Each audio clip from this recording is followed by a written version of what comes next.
Chapter 1: The Master's Challenge.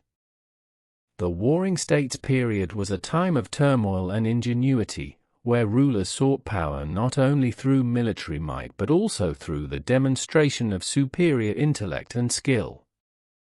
Among the many courts of the fragmented kingdoms, the court of the King of Chu stood out for its culture of refinement and competition. Scholars debated philosophy, warriors practiced intricate combat techniques, and artisans crafted objects of extraordinary beauty. Master Wei was a fixture in this vibrant court. Renowned for his unparalleled skill in falconry, he could train hawks to respond to his silent gestures and send them diving for prey with a precision that amazed all who watched. His name was known across the region, whispered with admiration and envy. The King of Chu, a man with a taste for spectacle and a deep appreciation for cleverness, was always on the lookout for ways to test his subjects. One crisp autumn morning, as golden leaves fell gently in the palace garden, the king sat in his ornate hall, surrounded by his courtiers. He appeared restless, drumming his fingers on the armrest of his carved jade throne. "Summon Master Wei," the king commanded abruptly, his voice echoing through the chamber. Moments later, Master Wei entered the hall, dressed in simple but elegant robes. His demeanor was composed, his head held high with quiet confidence. He knelt before the king and awaited his words. The king leaned forward, his sharp eyes scrutinizing the hunter. "Master Wei," he began, "your reputation precedes you. They say there is no one in this kingdom, or any other, who can rival your mastery of birds. But words are wind, and I prefer deeds. I have a challenge for you." Master Wei inclined his head respectfully, his expression unreadable. "Your Majesty, I am honored by your trust. Speak your challenge, and I will do my best to meet it." The king's lips curled into a slight smile, one that carried both amusement and intrigue. "I wish to see proof of your mastery," he declared. "Capture not one, but 2 wild birds with a single strike." The court fell silent, save for the faint rustling of robes as courtiers exchanged uneasy glances. The task was audacious, bordering on impossible. The murmurs began soon after, whispers of doubt and disbelief rippling through the room like a breeze stirring the leaves. Master Wei, however, remained unmoved. His expression did not falter, nor did he let the weight of the task intimidate him. Instead, he bowed deeply, his voice calm and measured. "Your Majesty," he said, "this is indeed a challenge worthy of your court. Allow me 3 days to prepare, and I will accomplish it." The king's smile widened, pleased by the hunter's unwavering confidence. "Very well," he said, his voice tinged with approval. 3 days you shall have. Do not fail me, Master Wei." As the courtiers watched, some in awe and others in skepticism, Master Wei rose and exited the hall. Outside, the crisp air carried the faint scent of chrysanthemums, and the sun hung low in the sky, casting long shadows across the palace grounds. As he walked through the winding corridors of the court, Wei's mind was already at work, piecing together the elements of his plan. He knew the challenge was not merely a test of his skill with a sling or a trap, but a measure of his intellect and creativity. To capture 2 birds in a single strike required more than precision, it demanded strategy, timing, and a deep understanding of nature. When he returned to his modest home, Master Wei sat by the window, gazing out at the dense forest beyond the palace walls.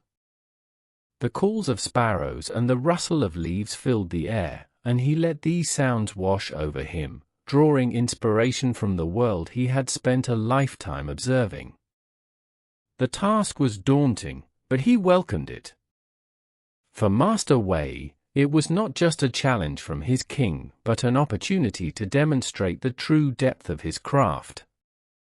And so, the first day passed with Master Wei lost in thought, sketching designs, and recalling the habits of the birds he had studied over the years. As the sun set, painting the sky in hues of crimson and gold, he smiled to himself. The path forward was beginning to take shape. Chapter 2: A Plan Takes Flight. Master Wei, upon leaving the court, felt the weight of the king's challenge settle over him. He knew that failure was not an option, not only because of his reputation, but because he was determined to honor the trust placed in him. The task was extraordinary, demanding more than just skill with his hands. It required understanding the intricate dance of nature. Back in his home, a modest dwelling at the edge of the bustling court, Master Wei cleared his mind. He lit a stick of sandalwood incense, its curling smoke filling the room with a soothing aroma. Sitting cross-legged on the wooden floor, he closed his eyes and let the events of the day replay in his mind. The solution lies in the behavior of the birds, he whispered to himself. They follow patterns, and in those patterns, I will find my answer. The first day, observing nature. At dawn, Wei ventured into the forest. The chill of early morning clung to the air, and a soft mist hovered over the ground. He carried nothing but a small notebook and a brush, tools for recording his observations. His keen eyes followed the movements of sparrows, thrushes, and other small birds as they flitted through the trees. He noticed how certain species preferred to perch together, especially at first light, seeking the warmth of the sun. They would gather on low branches, chirping and fluffing their feathers. These moments of stillness, Wei realized, were fleeting. The birds would quickly scatter at the slightest disturbance. Later in the day, he studied their flight patterns. The birds moved with startling speed, their arcs seemingly random but ultimately purposeful. Wei jotted down notes, sketching their trajectories and estimating the timing needed for a successful strike. That evening, as the sun dipped below the horizon, Wei returned home with a clearer vision. He knew his solution would require both precision and ingenuity, two traits he had cultivated throughout his life. The second day, crafting the tool. The next morning, Wei began working on a specialized tool that would allow him to execute the impossible. He recalled an old hunting technique he had learned in his youth, where stones were hurled in a spinning motion to cover a wider area.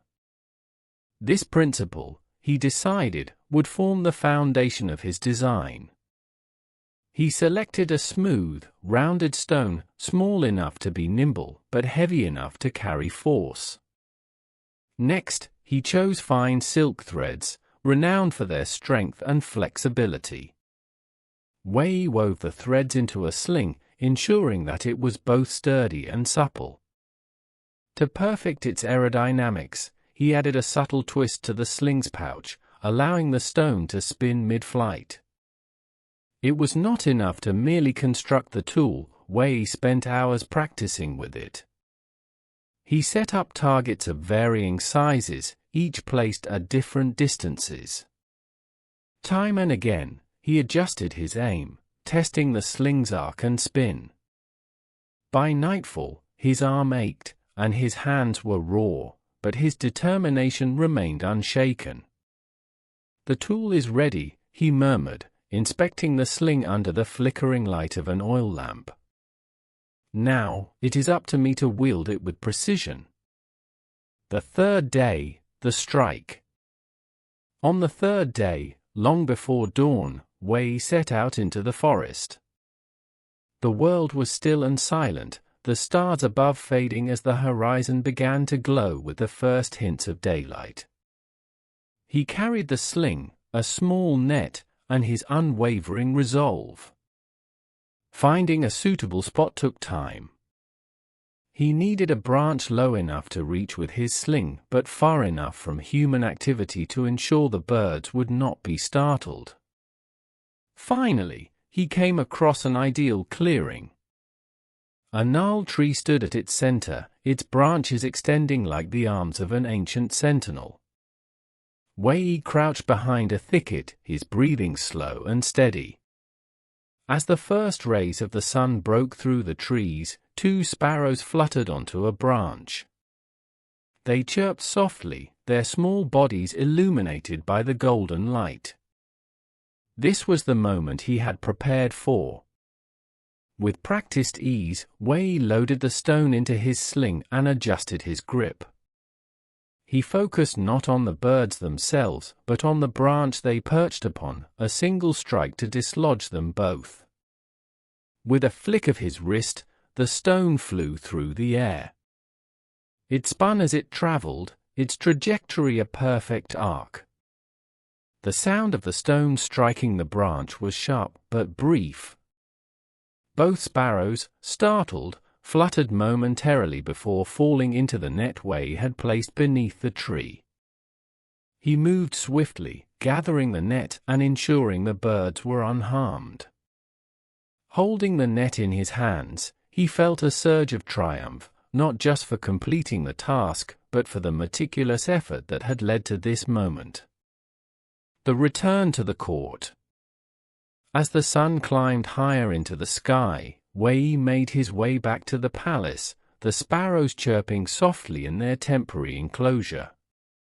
He felt the eyes of the townsfolk upon him, their curiosity piqued by the sight of the hunter returning from his mysterious task. Wei's heart was light, but his expression remained calm.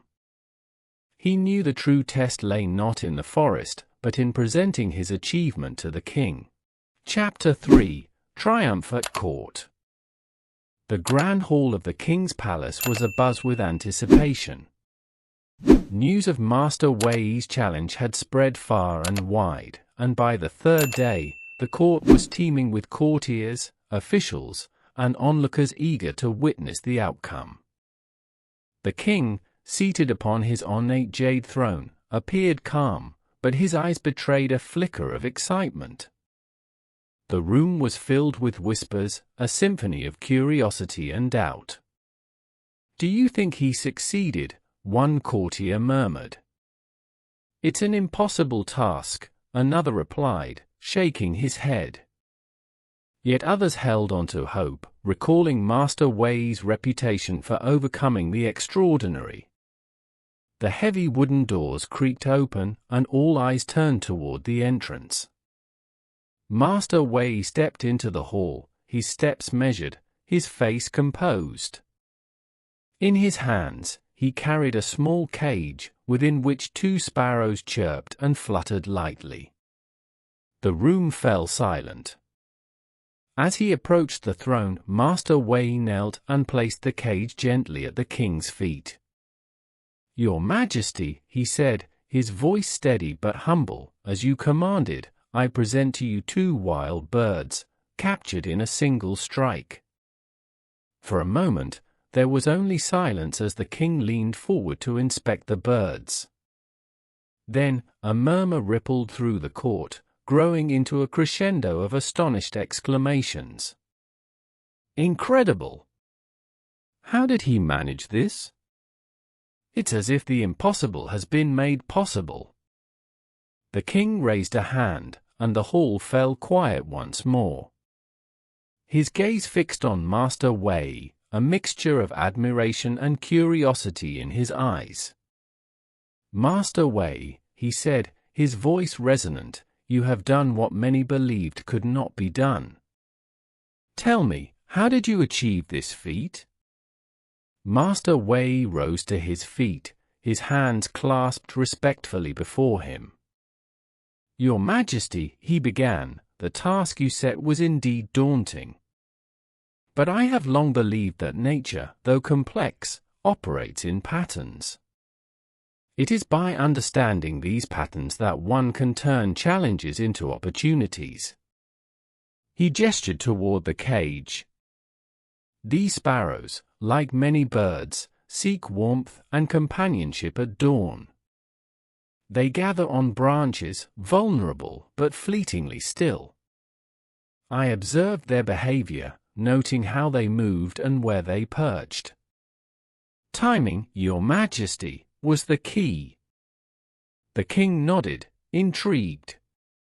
And what of the strike itself? How did you manage to fell 2 birds with one throw? Master Wei reached into his robes and retrieved the sling he had crafted. This tool, he said, holding it up for all to see, was designed to achieve precision and efficiency. By allowing the stone to spin mid-flight, it could cover a wider arc, ensuring that both birds were struck in one motion. But the tool alone was not enough. It required patience, practice, and a deep understanding of my target. The king's lips curved into a smile, and he leaned back in his throne. A single well-aimed action, he mused, repeating Wei's earlier words, can yield more than twice the result. Your strategy, Master Wei, is as wise as it is practical.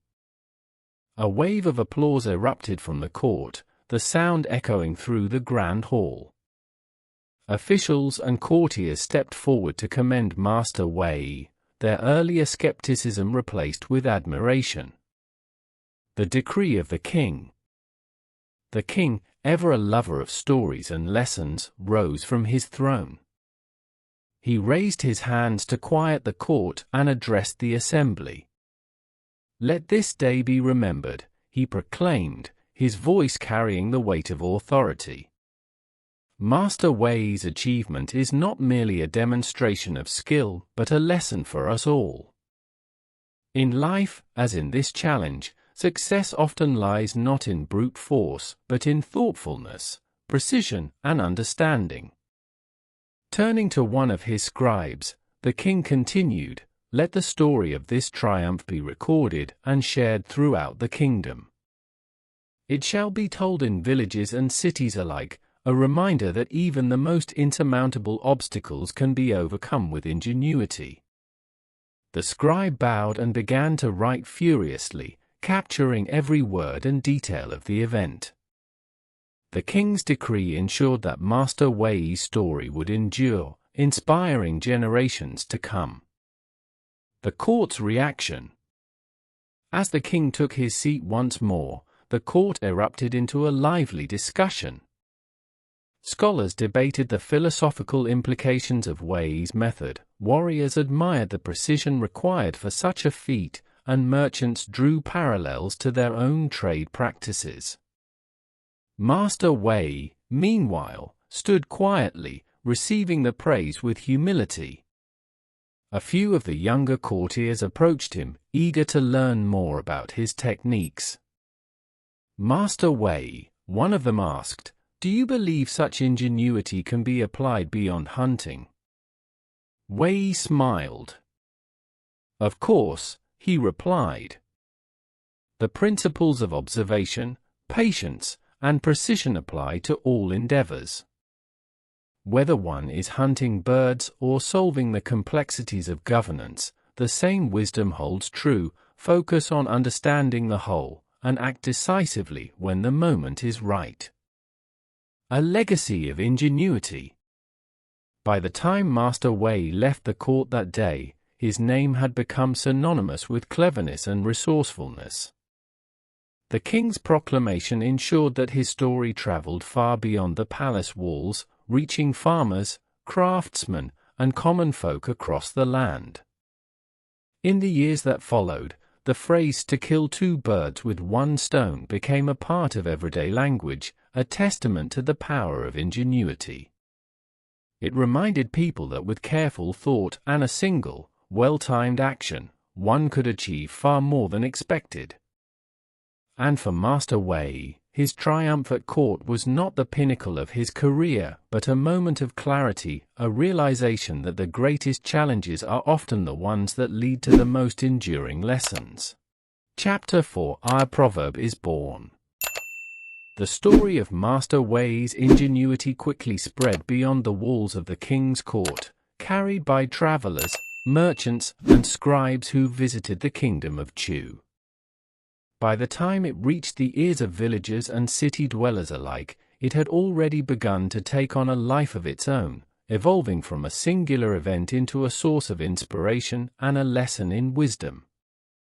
The ripple effect of a tale. In a small farming village nestled among rolling hills, an elder recounted the story to a group of children gathered beneath an ancient oak tree. Master Wei, he said, his voice rich with reverence, did not rely on strength alone. He studied, he planned, and with a single act, he achieved the impossible. The children listened in awe, their eyes wide with wonder. To them, Master Wei was more than a hunter, he was a figure of myth, a hero whose cleverness seemed almost magical. Meanwhile, in bustling marketplaces and town squares, merchants found themselves repeating the tale to their customers and peers. One merchant might say, negotiating a complex trade, this deal reminds me of the great Master Wei. One action, two gains. Such references became increasingly common, turning the story into a metaphor for achieving efficiency and success. Adoption by the farmers. For the farmers of the land, the phrase took on a particularly practical significance. The peasants, whose lives were defined by toil and resourcefulness, saw in Wei's ingenuity a reflection of their own struggles. In one village, a farmer experimented with planting two crops in the same field, millet and beans, using techniques passed down by his ancestors. When his neighbors asked about his success, he replied, "I sought to kill two birds with one stone, as Master Wei did." The phrase resonated deeply, encapsulating the spirit of innovation and perseverance that defined rural life. Over time, this practice became more widespread, and the saying solidified itself in the agricultural lexicon. Farmers began using it to describe other acts of efficiency, from repairing tools while tending to livestock to building irrigation channels that watered multiple fields at once. The merchant's wisdom. Merchants, too, found ways to incorporate the proverb into their daily dealings. In the thriving ports of the kingdom, where goods from distant lands arrived by sea, traders often faced challenges of logistics and negotiation. One clever merchant, tasked with transporting silk and spices to neighboring provinces, realized that by combining his cargo with that of another trader, he could reduce costs and split the profits. When asked how he had come up with the idea, he smiled and said, "I remembered the lesson of Master Wei. One journey, two fortunes." The phrase became a guiding principle among merchants, a reminder that collaboration and clever planning could yield results greater than the sum of their parts. The spread of the proverb. As the kingdom of Chu grew in influence, its culture began to spread across the warring states. Scholars traveling to and from the court brought with them tales of its wisdom and customs. Among these tales was the story of Master Wei, now distilled into a simple yet profound saying, "Kill two birds with one stone." In academies and philosophical debates, the phrase became a subject of discussion. Confucian scholars interpreted it as a lesson in harmonious action, aligning one's efforts with nature to achieve balance. Daoist thinkers admired its simplicity, seeing it as a reflection of the interconnectedness of all things. Even military strategists adopted the proverb, using it to describe maneuvers that achieved multiple objectives with a single action. A general, for example, might devise a plan to defeat an enemy force while simultaneously securing a strategic stronghold. Like the great Master Wei, they would say, "We aim to strike once and reap twice." A cultural legacy. Over generations, the story and the proverb became so deeply ingrained in the fabric of society that their origins were almost forgotten. Kill two birds with one stone transcended its literal meaning, becoming a symbol of clever problem-solving and maximizing outcomes. It was used by parents to teach their children the value of thinking creatively in the face of challenges. Remember, a mother might tell her son, "You don't always need to work harder, sometimes you need to work smarter." Like Master Wei, educators incorporated the proverb into their lessons, encouraging students to find elegant solutions to complex problems. Writers and poets wove it into their works, using it as a metaphor for ingenuity and efficiency. The proverb across borders. As the centuries passed and the kingdoms of ancient China unified, the proverb traveled beyond its place of origin. Through trade routes like the Silk Road, it reached distant lands, carried by merchants and explorers who shared tales of Chinese wisdom. In each new culture it touched, the saying adapted to local contexts while retaining its core meaning. In the Mediterranean, traders used it to describe efficient navigation and bartering. In Persia, poets wove it into their verses, likening it to the art of hitting multiple notes in a single stroke of the lute. By the time the phrase entered the lexicons of Europe, its origins in the tale of Master Wei were largely forgotten. Yet the spirit of the proverb remained intact, continuing to inspire those who heard it. A testament to human ingenuity. To this day, kill two birds with one stone serves as a reminder of humanity's capacity for creativity and problem-solving. Though the specifics of its origin may have faded from memory, its message endures, that with observation, strategy, and a well-timed action, we can achieve remarkable results.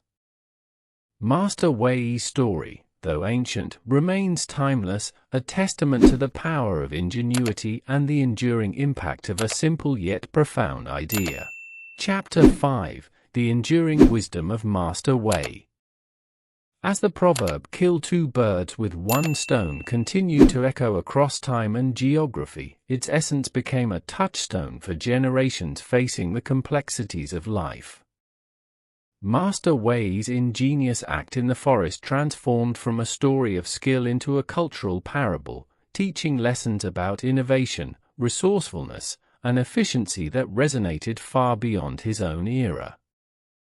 A world transformed by a simple idea. Centuries after Master Wei's triumph, the world had changed in ways he could never have imagined. Empires rose and fell, technologies advanced, and societies became interconnected. Yet, through all these transformations, his lesson endured. In bustling cities where inventors and scientists sought solutions to humanity's greatest challenges, the proverb inspired breakthroughs. Engineers designing aqueducts and bridges adopted its philosophy, seeking methods that maximized utility while minimizing effort. A single structure might carry water to multiple towns or support both commerce and defense. Like Master Wei, they would say, "We achieve much with little." In fields of innovation, the spirit of the proverb guided visionaries. Leonardo da Vinci, inspired by similar principles, sketched machines that combined multiple functions, precursors to modern tools and devices. Centuries later, industrialists like Henry Ford streamlined manufacturing processes, embodying the same ethos, efficiency born from clever design. The proverb in leadership and governance. Statesmen and leaders, too, found wisdom in the story of Master Wei. The idea of achieving multiple objectives with a single action became a cornerstone of strategic thinking. Treaties and alliances were forged not only to end wars, but to foster trade and cultural exchange, enriching nations on multiple fronts. One such instance occurred during the 18th century when a European monarch, facing both internal unrest and external threats, implemented sweeping reforms that modernized governance while simultaneously appeasing the populace. Reflecting on his success, he attributed it to the wisdom of efficiency, noting that he had learned of the proverb through scholars who admired Eastern philosophy. Even in modern times, the phrase resonates in politics and diplomacy. Leaders often seek policies that address economic growth, environmental sustainability, and social equity in one cohesive strategy, embodying the timeless lesson that one action can indeed yield manifold benefits. Everyday applications. For ordinary people, the proverb became a guiding principle in their daily lives. A craftsman repairing a tool might use the opportunity to improve its design, ensuring greater durability. A teacher might craft a single lesson that addressed multiple areas of learning, teaching both practical skills and ethical values. In families, parents continued to pass down the saying to their children. Think like Master Wei, a father might advise his daughter as she faced a challenge. Look for the solution that achieves more than what's expected. The phrase also found its way into the arts, inspiring poets and writers to weave its wisdom into their works. In Japan, haiku poets captured its essence in succinct verses, while in Europe, playwrights and novelists used it as a motif in their narratives. The philosophical underpinnings. Beyond its practical applications, the proverb carried a deeper philosophical message. At its heart was the idea of harmony, of aligning one's actions with a natural order to achieve outcomes that were both effective and elegant. For deist thinkers, this was a reflection of their core belief that by observing and working with nature, rather than against it, one could achieve great things with minimal effort. The story of Master Wei served as an example of Wu Wei, the deist concept of effortless action. Confucian scholars, meanwhile, saw the proverb as a call to moral efficiency. They interpreted it as a reminder to act with wisdom and purpose, ensuring that one's deeds benefited not only oneself but others as well. A universal truth. As the centuries rolled on, the origins of the phrase in Master Wei's story became less well known, but its spirit endured.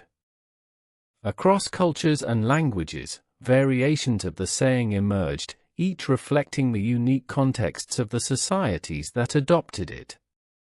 Yet, whether spoken in Mandarin, Latin, or English, the core message remained the same: think creatively, act decisively, and maximize the impact of your efforts. Master Wei's legacy. In his homeland, Master Wei's story continued to be celebrated, his name immortalized in folk songs, paintings, and plays.